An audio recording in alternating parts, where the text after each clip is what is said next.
that has gotten ridiculously popular this year with the Indiana Fever. I made a prediction that she was going to be the second most popular player on this team by the end of the year. And then, of course, there was the big incident during the Connecticut Sun game. And by the end of that game, she was known as Caitlin Clark's enforcer, right? The one that's got her back. At times, it feels like the only one that's got her back. Picture this. The WNBA, packed arenas, roaring crowds, endorsement dollars raining down, and in the eye of the storm, a rookie who flipped the sport on its head before she'd even unpacked her bags. But underneath the buzzer beaters and record ratings, there's a shadow that most fans never see. Because while the league cashes bigger checks than ever before, the players at the core of the story are asking one uncomfortable question. Where did the money go? And who's really winning in the new WNBA? It all started with a bet, a high-stakes wager made not on the court, but in dim boardrooms and behind closed doors, long before Caitlin Clark lit up her first pro scoreboard. Is driving the WNBA insane. It's to the point that she may need to step away from the WNBA, have a billionaire come in that has the money to prove a point, and say, Caitlin, I'll pay you $50 million just to see if the WNBA can make it without you. Let's go create a complete different league and expose the hell out of the WNBA just to embarrass this Angel Reese girl that Jameel Hill just said she could go down as a Michael Jordan of WNBA. Yeah. And In 2022, league officials put a tantalizing offer on the table.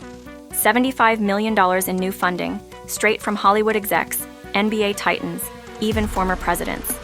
The catch? Players would have to give up nearly a sixth of their claim to the league's future. 16% equity, gone, for the promise of brighter days tomorrow. Most of the public barely blinked. But inside locker rooms, the question simmered. Are we selling our birthright for a quick shot of adrenaline? Fast forward, and that tomorrow is here. Media truckloads, new charter flights, slick league ads, hashtags gone viral. But for many WNBA stars, the windfall feels more like a breeze. Sure, the league looks healthier. TV rights explode in value, merch flies off the shelves, try finding a Fever ticket without taking out a loan. But paychecks for the very women who sold the sizzle, still lagging, still capped, still miles behind even a so-so men's rookie. Enter Caitlin Clark. If you thought the league was ready for her, think again. This was the nuclear event that nobody predicted could actually hit the women's game. A player who breaks not only records, but the entire business model. Before Clark checked in for her first pro tip-off, she'd already dragged TV cameras from every network, doubled ticket prices, and made billionaires reconsider what women's hoops was really worth. In Indiana, the franchise value quadrupled virtually overnight.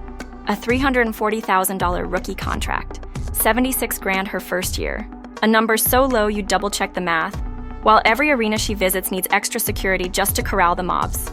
The league, ecstatic. That has led to a lot of opportunities. By the way, she had a little bit of a down game yesterday against the Sky, but prior to that, for the last couple weeks, Sophie Cunningham had been balling out on the basketball court ever since she started getting put in to the starting lineup. So we got a couple of different things that have emerged when it comes to Sophie.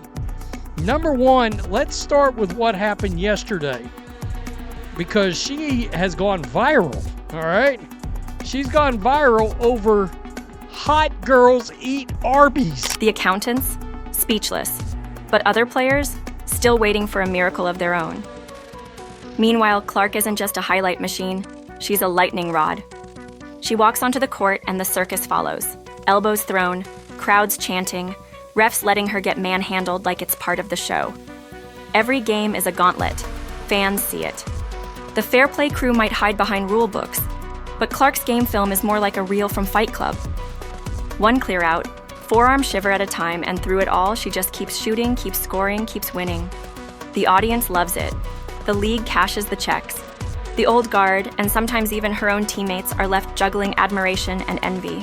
Every headline, every whistle swallowed, every time someone says she needs to toughen up, the myth grows, and so does the body count of broken records. It's not just on the hardwood where the real drama plays out. Watch as Sophie Cunningham rejects the tried and true path, spurning big sportswear in favor of a shock move. the Arby's deal. Suddenly, Hot Girls Eat Arby's is more than a cue for fast food cravings. It's a merchandising stampede. Shirts sell out before the first post goes viral. Arby's, previously nowhere near a sports headline, suddenly has its moment. And Nike, newly aligned with the Clark brand, watches from the sideline as a burger chain hijacks the conversation for a news cycle. This isn't just business. It's cultural warfare, influencer style. What y'all talking about? Caitlin Clark. Oh, okay. The WNBA player who deserves a max contract. She worth more than the league by herself. The best WNBA player. With players angling for personal wins even as the WNBA's league-wide pay scale stays locked down. And the numbers? They're impossible to ignore. Fanatics, up 500% in women's merch. Dick's Sporting Goods, 233% growth. Average ticket prices for a Caitlin Clark road game? Up 140%. Indiana Fever franchise valuation, from $90 million to $340 million in one season. The WNBA as a whole? 50% jump in attendance, double-digit TV growth, and a brand new, supersized national TV deal signed for billions over the next decade. The league has never looked better, or richer. Yet, outside the boardroom, players still see short contracts, capped max salaries, and the haunting memory of that 16% equity they gave up for the future.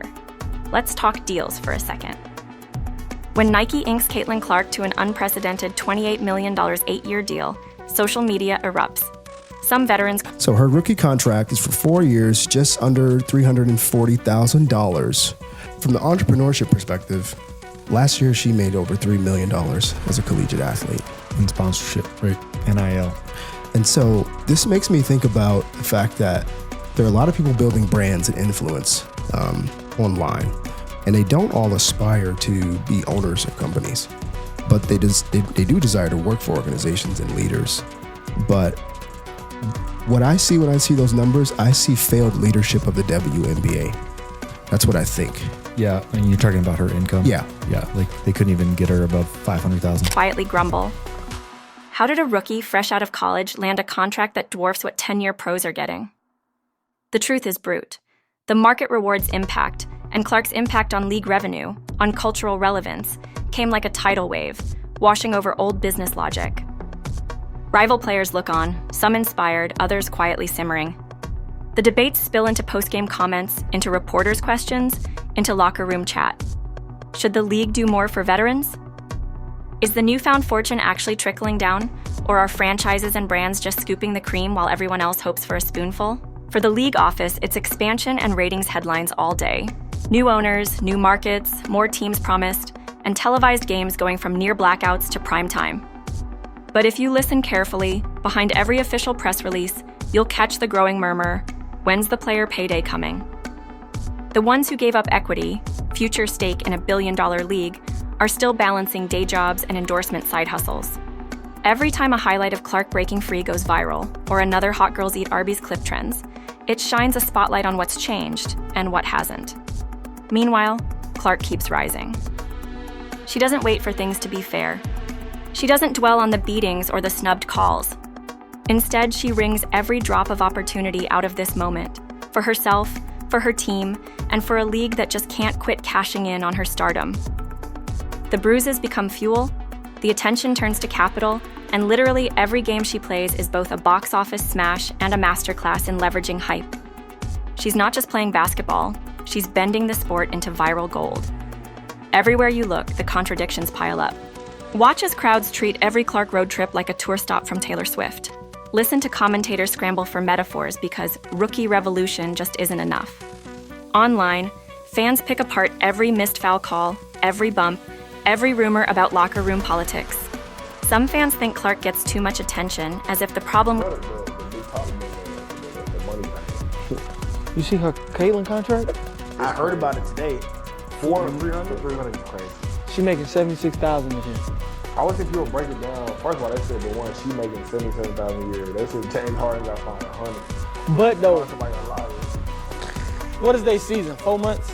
Yeah, short. So it's like, I get it.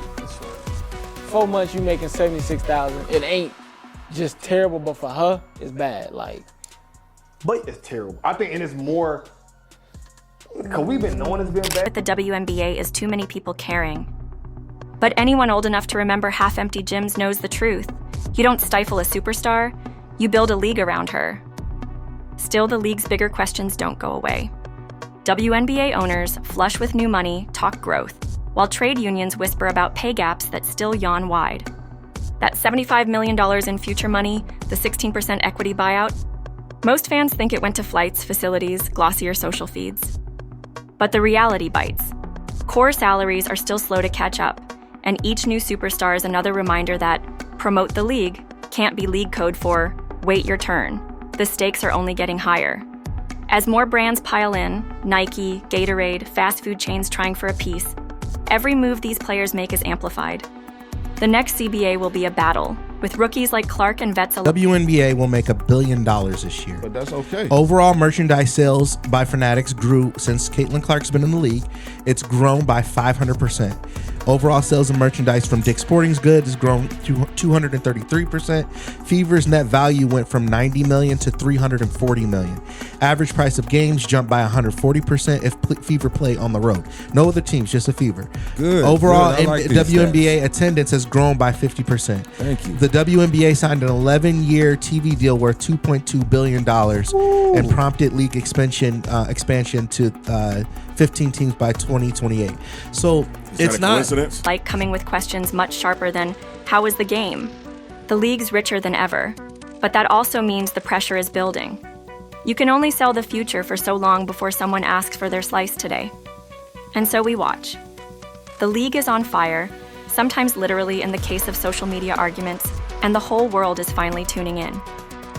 Stars like Caitlin Clark aren't just building stat lines. They're rewriting the rules for what it means to be a women's sports celebrity, a marketer, a brand, and yes, a competitor who knows her worth. Every dollar the league rakes in is thanks to them, even if their contracts forgot to include a social media earthquake bonus. Every butt in a seat, every new TV deal signed, every out-of-stock jersey, it all comes back to the same faces who gave up pieces of their future and are now demanding their share. Here's the twist. This isn't a story with a neatly tied bow, not yet. The drama is ongoing, the backstage money games are still playing, and tomorrow's headlines are unwritten. But one thing is certain, Caitlin Clark and the new generation of WNBA stars have already changed the game forever. Now, they just want the payoff. So when the lights go down after another sold-out crowd, when the hashtag's quiet and the checks are quietly cashed, remember, this league, this drama, this revolution is powered by women who've given everything for a promise. A promise that the next big payday won't end up somewhere in a boardroom memo, but right there, in the hands of the players who earned every dollar and every roaring ovation along the way. Because this isn't just about who wins the next championship. It's about who finally gets paid for building the future of the game, one shot, one sold-out arena, and one viral moment at a time.